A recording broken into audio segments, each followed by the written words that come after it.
જ્યારે હજી બ્રિજ બની રહ્યો છે ત્યારે જ તેમાંથી પોપડા પડવા માંડ્યા અને જ્યારે ઉપરની જે આ બ્રિજની દિવાલ આવેલી છે તેમાંથી જે તેમના ટેકા હતા તે પણ નીચે પડી ગયા। આને લઈને આપ શું માનો છો? આ કેટલી બેદરકારી? બ્રિજની કામગીરી હજી પૂર્ણ થઈ નથી। બ્રિજની કામગીરી ચાલુ છે। બ્રિજની કામગીરી પૂર્ણ થયા બાદ એના ચકાસણીના રિપોર્ટ થશે।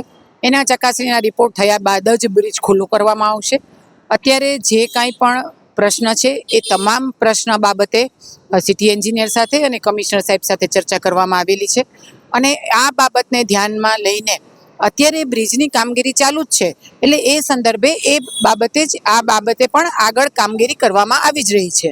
તમારા દ્વારા કોઈ ટકોર કરવામાં આવી છે? જે આ કંપની છે જેના દ્વારા બ્રિજ બનાવવામાં આવી રહ્યો છે, જેને ટેન્ડર આપવામાં આવ્યું છે, બ્રિજની જે કંઈ પણ કામગીરી છે એ બાબતે કમિશનર શ્રી સાથે અને સિટી એન્જિનિયર સાથે ખૂબ કડક શબ્દોમાં એ બાબતની ચર્ચા થઈ છે કે એક પણ જાતની ક્વોલિટી લેવલની બાંધછોડ આ બ્રિજ બાબતે કરવામાં ન આવે અને બ્રિજ સંપૂર્ણ ચકાસણી થયા પછી સંપૂર્ણ રીતે એ યોગ્ય થયા પછી જ એને ખુલ્લો કરવામાં આવે અને એ બાબતે પણ તંત્ર ખૂબ ગંભીરતા લઈ રહ્યું છે।